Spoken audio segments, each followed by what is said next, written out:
Hello friends, in this video हम कुछ problem solve करेंगे जिसमें टेक्स्ट बुक के पेज नंबर 7 पे जो है ऑलरेडी हमने टेक्स्ट बुक के पेज नंबर 6 पे जो प्रॉब्लम्स है उसको सॉल्व कर चुके हैं।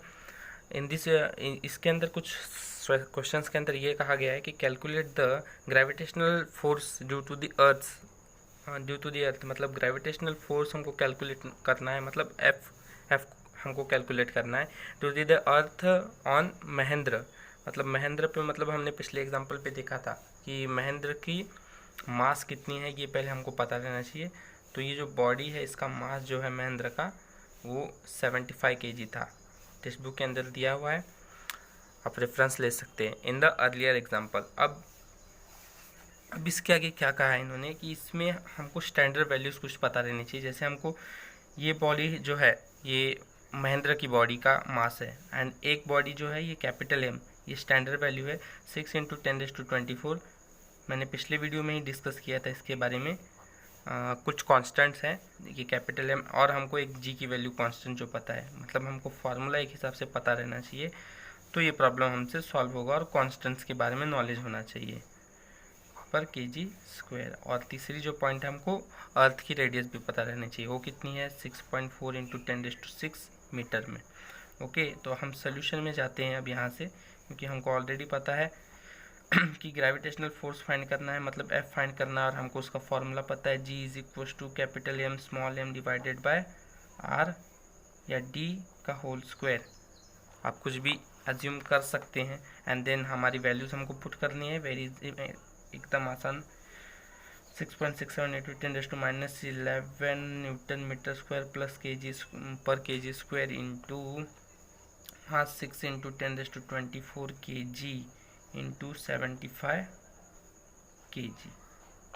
ठीक है, तो ये कुछ वैल्यूज़ आई हमारे पास। अब हम इन वैल्यूज़ को r² मतलब 6.4 × 10⁻6 का होल स्क्वायर मीटर।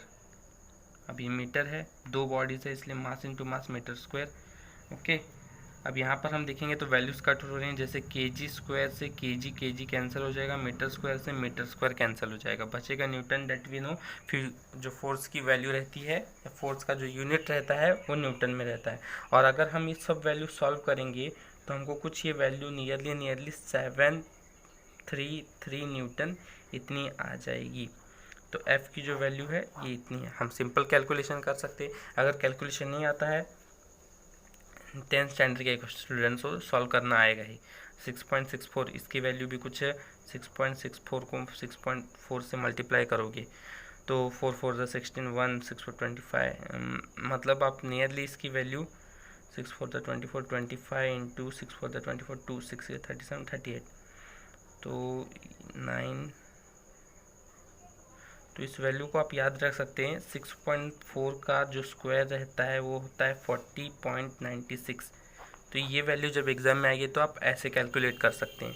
6.4 का जो स्क्वायर रहता है ये कुछ 40.96 होता है, 40.96 होता है। एंड इसके तो ये था पहला एग्जांपल हमने सॉल्व किया। हमको एक वैल्यू याद रहनी चाहिए कि 6.4 का अगर हमने स्क्वायर किया तो वो वैल्यू 40.96 ही आएगी। तो एग्जाम में अगर ऐसे क्वेश्चंस आए एंड इसमें अगर 6.4 को हमको कैलकुलेट करना है तो टाइम वेस्ट करिए मत, 40.96 डायरेक्ट एक वैल्यू ले लीजिए। देन इसके बाद हमारा दूसरा जो प्रॉब्लम है वो है स्टार्टिंग फ्रॉम रेस्ट। मतलब हमको एक वैल्यू पता चल गई, स्टार्टिंग फ्रॉम रेस्ट से ही पता चलता है कि वैल्यू जो है वो इनिशियल वेलोसिटी की बात कर रहा है, that is u = 0। What will be the Mahendra velocity after 1 second, मतलब u की वैल्यू जो जी है विच इज़ u क्या है इनिशियल वेलोसिटी, ये कितनी है 0 है। फिर इसके बाद हमको बोला है कि Mahendra what will be Mahendra velocity, मतलब वेलोसिटी की बात कर रहा है।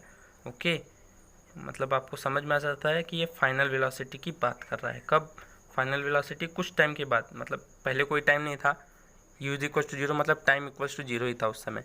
और फिर उसके बाद उन्होंने क्या कहा कि आफ्टर 1 सेकेंड मतलब t = 1 सेकेंड हमको टाइमिंग दी है। क्लियर? ओके, ठीक है। Down due to the gravitational if he is मतलब Mahendra he is falling down due to the gravitational force, वो ग्रेविटेशनल फोर्स की वजह से नीचे गिर रहा है। ओके, तो हमको पहले तो एक फोर्स, ग्रेविटेशनल फोर्स हमने फाइंड की है ऑलरेडी 7.33 पिछले एग्जाम्पल में। तो एक वैल्यू आप अपने पास सेव करके रख लीजिए, हाईलाइट कर लीजिए या फिर बॉक्स में डाल दीजिए। ओके, फिर इसके बाद हमारी बात आती है कि फोर्स की वैल्यू मिल गई, मतलब ग्रेविटेशनल फोर्स की वैल्यू हमारे पास ऑलरेडी है। देन उसके बाद हमको फाइनल वेलोसिटी फाइंड करनी है। अब हमारे पास एक ही एक्सप्रेशन है न्यूटन का काइनेमेटिकल इक्वेशन का, काइनेमेटिकल इक्वेशन का एक ही फॉर्मूला है which is v is equal to u plus a t. इस हिसाब से हमारे पास फाइनल वेलोसिटी फाइंड करनी है। ओके, कोई प्रॉब्लम नहीं। इनिशियल वेलोसिटी हमको पता है u है, जो हमारे पास है, 0 का है उन्होंने ऑलरेडी। देन टाइम हमको पता है, हमको एक्सेलरेशन फाइंड करना है। तो एक्सेलरेशन फाइंड करने के लिए मैंने एक फार्मूला बताया था, क्या है वो formula, force is equal to ma, मतलब मास इंटू एक्सेलरेशन। और एक्सेलरेशन फाइंड करना है मतलब फोर्स अपॉन मास।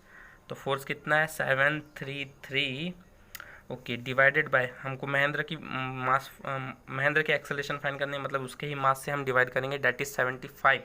और इसको आप अपने पास मीटर पर सेकेंड स्क्वायर रख लीजिए, मतलब ए की वैल्यू कुछ 733/75 मीटर पर सेकेंड स्क्वायर आई है। ओके, अब इसको सॉल्व करेंगे तो भी कोई डाउट नहीं है, हम सॉल्व करें इसको, ठीक है। तो अगर इसको सॉल्व किया आगे जाके तो हमारी वैल्यू कुछ 9.777 के पास आएगी मीटर पर second square. That is a की वैल्यू कुछ आई, वो 9.8 मीटर पर सेकेंड स्क्वायर आई, ठीक है। नेक्स्ट, यही वैल्यू होती है हमारी जी की, हम अगले लेक्चर में डिस्कस करेंगे इसके बारे में। बट उसके बाद हमारा जो फॉर्मूला है क्या है काइनेमेटिकल इक्वेशन का जो पहला लॉ कहा है वो है v is equal to u plus a t. उस वैल्यू को हम पुट करेंगे, u की वैल्यू 0 है, प्लस a की वैल्यू जो है वो 9.8 है, मल्टीप्लाइड बाय 1। तो इसको हम मल्टीप्लाई करेंगे और सॉल्व करेंगे तो ये 9.8 आ जाएगा, ठीक है। ओके, मीटर पर सेकेंड स्क्वायर। इसके बारे में मैंने, इसकी यूनिट्स के बारे में आपको कोई प्रॉब्लम नहीं होगा, अगर है तो आप पिछले वीडियो में जाकर देखिए, आपको क्लियर समझ में आएगा कि इसकी यूनिट मीटर पर सेकेंड स्क्वायर कैसे आई। ओके, इन दिस वीडियो हम इस वीडियो को ऐसे इसी पार्ट में और इसी 2 क्वेश्चन से ख़त्म करते हैं। नेक्स्ट वीडियो में हम डिस्कस करेंगे अगले टॉपिक पर। ओके।